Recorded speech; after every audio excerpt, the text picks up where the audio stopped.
Hello বন্ধুরা, কেমন আছো সবাই? চলে আসলাম নতুন একটি ভিডিও নিয়ে। তাহলে দেরি না করে শুরু করা যাক।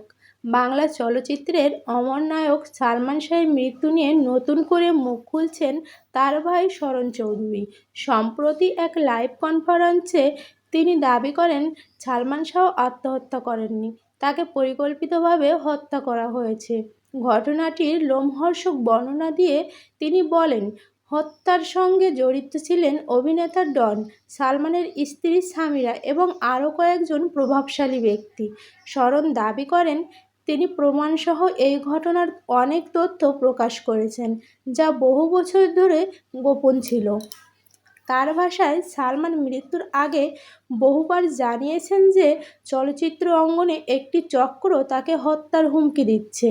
মৃত্যুর কয়েক মাস আগে 3বার তার উপর হামলার চেষ্টাও হয়েছিল। শরণ বলেন, ঘটনার দিন সালমানের গলায় তারের মতো দাগ ছিল, যা আত্মহত্যা নয়, বরং শ্বাসরোধের আলামত। এমনকি মরদেহে অন্য কোনো আঘাতের চিহ্ন না থাকা এবং ঘরের অগোছালো পরিবেশ পুরো ঘটনাটিকে সন্দেহজনক করে তুলেছিল। তিনি অভিযোগ করেন, পরিবারের কাউকে না জানিয়ে মরদেহ দ্রুত পোস্টমর্টমে পাঠানো হয় এবং গুরুত্বপূর্ণ প্রমাণ নষ্ট করা হয়। ঘরের ভিতরে সিগারেটের ছাই, তোয়ালে, দেওয়ালে আঘাতের দাগ, ভাঙা দরজা সবকিছু ইঙ্গিত করে দেয় যে এটি একটি পরিকল্পিত হত্যাকাণ্ড। শরণ বলেন, সালমানের ওজন ও দেহের গঠন বিবেচনায় সিলিং ফ্যানের প্লাস্টিক কাফলিং দিয়ে আত্মহত্যা করা অসম্ভব। শরণ আরও দাবি করেন, সামিরা ও তার পরিবারের আচরণও ছিল অস্বাভাবিক। ঘটনার পর তারা যোগাযোগ এড়িয়ে যান এবং তদন্তে অসংখ্য অসঙ্গতি তৈরি করেন।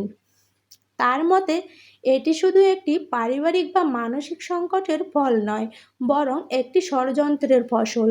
সালমান শাহের ভাইয়ের এই সাক্ষাৎকারে পুরো বাংলায় আলোচনার কেন্দ্রবিন্দু উঠে এসেছে বাংলা চলচ্চিত্রের সবচেয়ে রহস্যময় মৃত্যু, যা আজও লাখো ভক্তের হৃদয়ে প্রশ্ন জাগিয়ে রাখে।